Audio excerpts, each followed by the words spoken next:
बिस्मिल्लाहिर्रहमानिर्रहीम। बयान किया जाता है कि एक नौजवान सख्त बीमार हुआ, जिस पर उसकी वालिदा ने नज़र मानी कि अल्लाह ताला मेरे बेटे को शिफा अता फरमा दे तो मैं 7 दिन के लिए दुनिया से निकल जाऊंगी। चुनाचे शाफी मुतलक ने मरीज़ को शिफा अता फरमा दी, मगर वो औरत अपनी नज़र पूरी ना कर सकी। इसके बाद उस औरत ने ख्वाब देखा कि कोई बुजुर्ग फरमा रहे हैं, ए खुदा की बंदी, तू अपनी नज़र पूरी करता कि खुदा की बासपुर से महफूज रह सके। सुबह हुई तो उस औरत ने अपने लड़के को बुलाकर तमाम वाक़या बयान किया और उससे कहा कि कब्रिस्तान में मेरे लिए कब्र खोद कर मुझे इसमें दफन कर दे। चुनाचे लड़के ने अपनी वालिदा के हुक्म की तामील की और उसे जिंदा ही दफन कर दिया।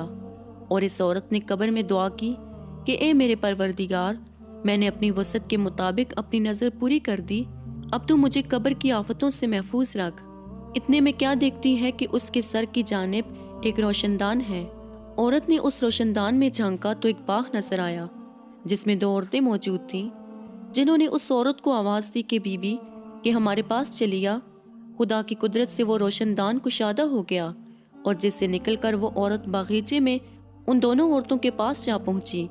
और वहां पहुंचकर उसने देखा कि बाग में एक पाकीज़ा हौज है जिस पर वो दोनों औरतें बैठी हैं। उस औरत ने इन दोनों के पास पहुंचकर इन दोनों को सलाम किया, लेकिन इनमें से किसी ने इसके सलाम का जवाब नहीं दिया। उस औरत ने इनसे पूछा कि तुम तो अभी बातचीत कर रही थी, आखिर मेरे सलाम के जवाब से क्या माने पेश आया? उसको इन दोनों औरतों ने जवाब दिया कि सलाम तो अतात बंदगी है और हम यहाँ इससे रोक दिए गए हैं।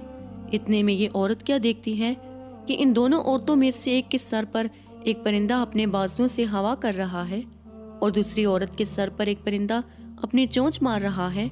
ये देखकर इस औरत ने पहली औरत से दरियाफ्त किया कि तुम्हारी इस फजीलत का सबब क्या है? उसने जवाब दिया कि मैं दुनिया में अपने शोहर की फरमाबरदार बीवी थी और मेरी दुनिया से रुखसत होते वक्त मेरा शोहर मुझसे खुश था। बस इसी अतात गुजारी के सिले में अल्लाह ताला ने मुझे अपनी इस नेमत से नवाजा है। फिर इसने दूसरी औरत से मालूम किया कि बीबी, आखिर तुम्हारी इस कल्फत का सबब क्या है?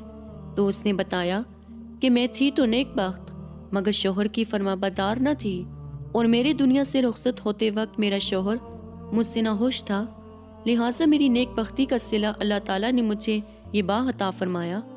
लेकिन शोहर की नाफरमानी और नाराज़गी के बाइस मैं इस अज़ाब में मुब्तला हूँ। लिहाजा मैं तुमसे दरख्वास्त करती हूँ कि जब तुम दुनिया में वापस जाओ तो मेरे शोहर से मेरे लिए सिफारिश करना। मुमकिन है कि वो मुझे माफ़ कर दे और राज़ी हो जाए। चुनाचे जब इस मदफूना औरत पर 7 दिन गुजर चुके तो इन दोनों औरतों ने उसको बताया कि देखो, अब तुम अपनी कब्र में चली जाओ, लिहाजा लड़का आया हुआ है। इस बात को सुनकर इस औरत ने अपनी कब्र में आकर देखा तो मालूम हुआ कि उसका लड़का कब्र खोद रहा है। फिर जब वो लड़का अपनी वालिदा को लेकर घर पहुंचा तो खबर मशहूर हो गई कि फला औरत अपनी नज़र पूरी करके कब्र से निकल कर आई है। इस खबर को सुनकर चौक तर चौक लोग इसकी मुलाकात को आने लगे, जिनमें इस औरत का शोहर भी था जिसने इस औरत से अपनी सिफारिश की दरख्वास्त की थी। इस औरत ने उस शख्स से उसकी बीवी का तमाम हाल बयान करके उसकी सिफारिश की, जिस पर उस शख्स ने बीवी का कसूर माफ कर दिया। तो इस औरत ने ख्वाब में देखा कि उसकी बीवी उससे कह रही है कि बीबी, तेरी वजह से अल्लाह ने मुझे अजाब से निजात दे दी, तेरे भी अल्लाह गुनाह माफ करे और तुझे इसकी बेहतर जज़ा अता फरमाए। आमीन या रब्बल आलमीन।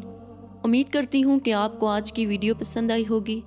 मज़ीद इसी तरह की वीडियोस देखने के लिए हमारे चैनल को सब्सक्राइब करें। खुदा हाफिज़।